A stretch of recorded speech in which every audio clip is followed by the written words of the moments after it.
अऊज़ु बिल्लाहि मिनश शैतानिर रजीम। बिस्मिल्लाहिर रहमानिर रहीम।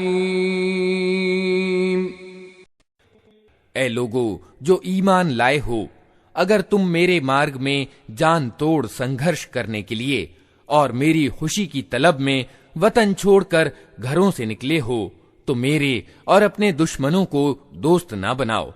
तुम उनके साथ दोस्ती की बुनियाद डालते हो, हालांकि जो सत्य तुम्हारे पास आया है उसको मानने से वे इनकार कर चुके हैं। और उनका व्यवहार ये है कि रसूल को और खुद तुमको सिर्फ इस अपराध में वतन से निकालते हैं कि तुम अपने रब अल्लाह पर ईमान लाए हो।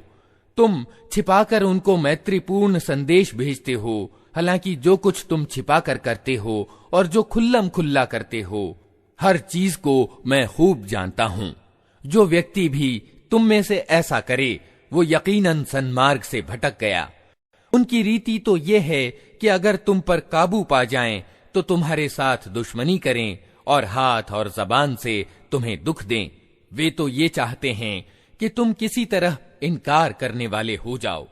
क़यामत के दिन न तुम्हारी नातेदारियां किसी काम आएंगी, न तुम्हारी संतान।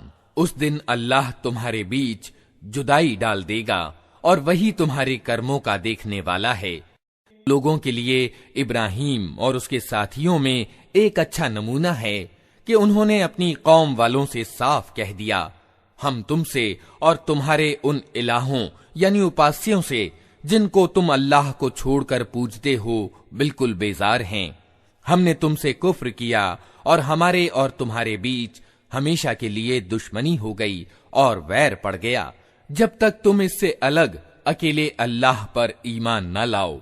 मगर इब्राहीम का अपने बाप से ये कहना इससे अलग है कि मैं आपके लिए माफी की प्रार्थना जरूर करूंगा और अल्लाह से आपके लिए कुछ प्राप्त कर लेना मेरे बस में नहीं है। और इब्राहीम के साथियों की दुआ ये थी कि ऐ हमारे रब, तेरे ही ऊपर हमने भरोसा किया और तेरी ही ओर हमने रुजू कर लिया और तेरे ही पास हमें पलटना है। ऐ हमारे रब, हमें इनकार करने वालों के लिए फितना न बना दे और ऐ हमारे रब, हमारी गलतियों को माफ कर दे। बेशक तू ही प्रभुत्वशाली और तत्वदर्शी है।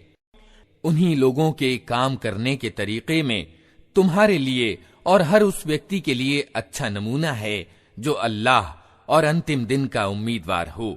इससे कोई मुंह फेरे तो अल्लाह निस्पृह और अपने आप में खुद प्रशंसनीय है।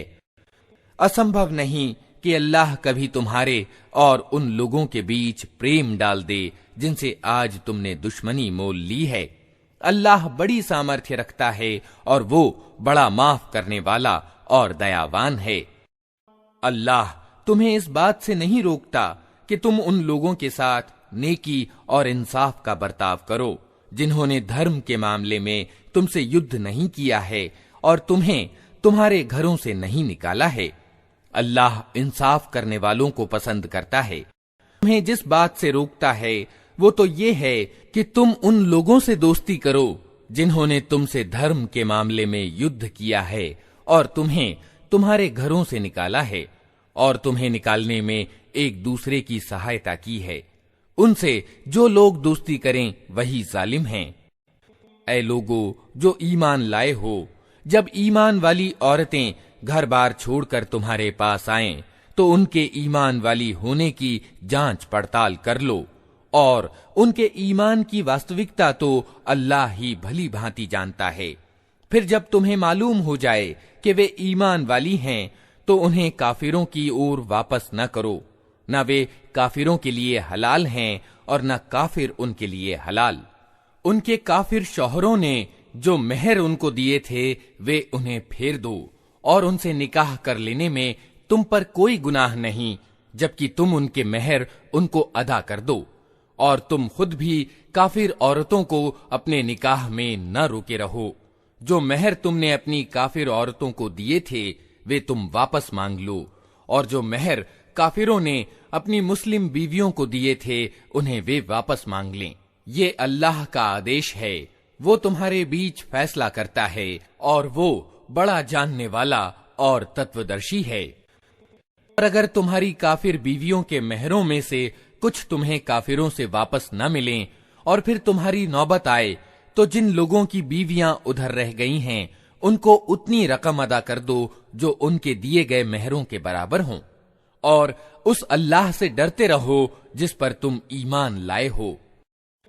ए नबी, जब तुम्हारे पास ईमान वाली औरतें बैअत करने के लिए आएं और इस बात की प्रतिज्ञा करें कि वे अल्लाह के साथ किसी चीज को शरीक न करेंगी, चोरी न करेंगी, व्यभिचार न करेंगी, अपनी औलाद को कत्ल न करेंगी, अपने हाथ पांव के आगे कोई आरोप घड़कर न लाएंगी और किसी भले काम में तुम्हारी आज्ञा का उल्लंघन न करेंगी, तो उनसे बैअत ले लो और उनके लिए माफी की दुआ करो। यकीनन अल्लाह माफ करने वाला और दयावान है।